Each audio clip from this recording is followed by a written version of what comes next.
generations. Good morning, parents, teachers, and fellow students. Being a First Nations woman, I can stand here and talk about a multitude of issues that are important and present to me, but I don't have all the time in the world, so I'm going to talk about something relevant to me. As First Nations people, we face this constant barrage of a misunderstanding of who we are. Centuries of systemic oppression, isolation, and invisibility has led to the confused understanding of who we are as people today. We face this misconception of a drunk sitting on a porch somewhere you've never heard of, living off government handouts, or an Indian in a feathered headdress going across the plains. The issue with this is that it's a stereotype that has been brought onto us because of colonialism. You can see here just a few of the many stereotypes that I have heard. These stereotypes are often very negative or romanticized. The fact is that we are invisible in our own lands, and the average Canadian is complacent on these issues because it serves their purpose. The lack of proper education for Indigenous youth across Canada has been an issue among our communities for decades. Throughout history, Canada has shown undeniable discrimination towards First Nations people. Indigenous people all over Canada were not allowed to go to university if they were Indian. Then, to present time, there was a lack of equitable funding for on-reserve schools, and almost little to no funding for Indigenous languages. They are grossly underfunded. Poverty is a big problem amongst First Nations people today, as we have been dispossessed of our lands and resources, marginalized on reserves, still under the Indian Act to this day. On-reserve schools are 30% less funded than any other school outside of reserves. Teachers are leaving on-reserve schools to teach in the public school system, which offers a more competitive salary.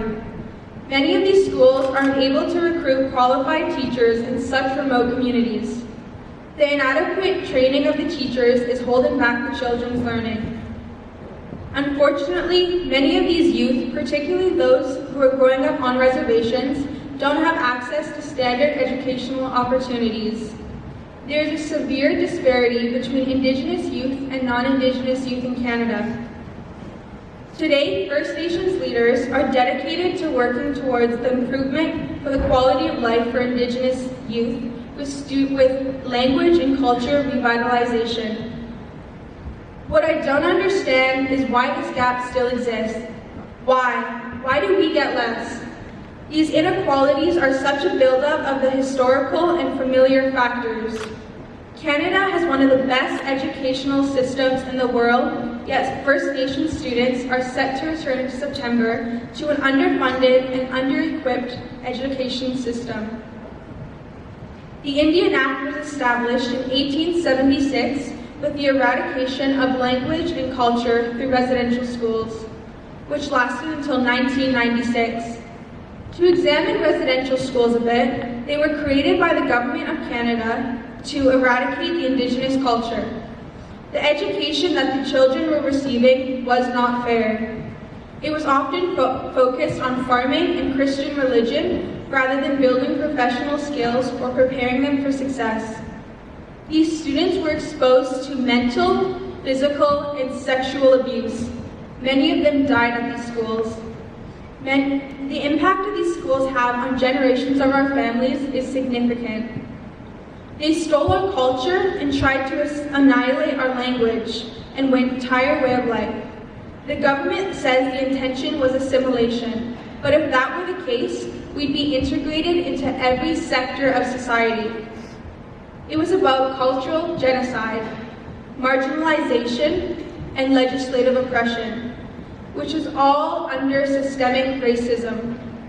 We have survived, and we are now recovering from the trauma inflicted by colonial governments. The Indian Act created the reserve system. Squamish Nation comprised only 0.3% of the territory in Vancouver. Settlers confiscated our land without our consent or compensation. This had been the crux of many court challenges. Native people had no legal recourse and couldn't hire lawyers to protect our lands until 1961. The court rulings recognized the title to our lands was not extinguished when BC joined Confederation in 1872. Canada offers 5% of our land and money as a treaty settlement, which means that we are being asked to give up 95% of our territories forever. Does this sound like a fair deal to you? We have now entered an era of reconciliation, but there are many injustices inflicted through colonialism. Canadians continue to live a good quality of life, while most Indigenous peoples have been forced into abject poverty.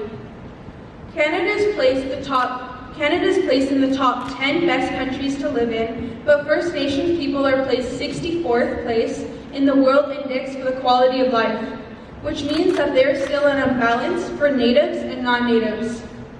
This is deliberate and by design. Today, we still don't own reserve lands. They are considered federal lands for Native use. We can't buy or sell these lands, which means we can't create an economy or attract investment.